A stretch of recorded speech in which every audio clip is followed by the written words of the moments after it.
Hello বন্ধুরা, তোমরা সব কেমন আছো? আশা করি সবাই ভালো আছো। আজকে আমরা একটা নতুন ভিডিও নিয়ে এসেছি। চৈত্র মাস পড়ে গেছে, সবাই জানে চৈত্র মাস মানে অন্নপূর্ণা পুজো, বাসন্তী পুজো, একটা পুজো ভাব। আমরা আজকে চলে এসেছি খাগড়া বহরমপুর 22পল্লী সর্বজনীন অন্নপূর্ণা পুজোতে আমরা এখানে চলে এসেছি ঠাকুর দেখতে। আর আপনারা পুরো ভিডিওটা দেখুন, আর ভালো লাগলে প্লিজ প্রথম থেকে শেষ পর্যন্ত পুরো ভিডিওটা দেখবেন, ঠিক আছে?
আমরা এখন চলে এসেছি বহরমপুরের নামকরা জগদম্বাতে। এখানে অন্নপূর্ণা ঠাকুর হয়েছে, খুবই জাগ্রত জগদম্বা ঠাকুর। এখানেও দুর্গা পুজো হয়। দুর্গা ঠাকুর খুবই নামকরা, অনেক মানুষের ভিড় হয় এখানে। জগদম্বা ঠাকুরের অন্নপূর্ণা পুজো হচ্ছে।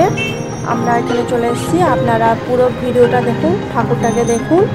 আর আমাদের যদি ভিডিওটা আপনাদের যদি ভালো লাগে তাহলে প্রথম থেকে শেষ পর্যন্ত পুরো ভিডিওটা দেখুন। আর প্লিজ লাইক, কমেন্ট, শেয়ার অবশ্যই করবেন, আর সাবস্ক্রাইব করে দেবেন। আর পুরো ভিডিওটা দেখুন আপনাদের খুব ভালো লাগবে। অন্নপূর্ণা পুজো আর বাসন্তী পুজো দুটো ছবি তুলে এনেছি আমরা। 22পল্লী বাসন্তী পূজা আর জগদম্বা অন্নপূর্ণা ঠাকুর আমরা তুলে ধরেছি এই ভিডিওটাতে। আপনারা পুরো ভিডিওটা তাহলে প্রথম থেকে শেষ পর্যন্ত দেখুন।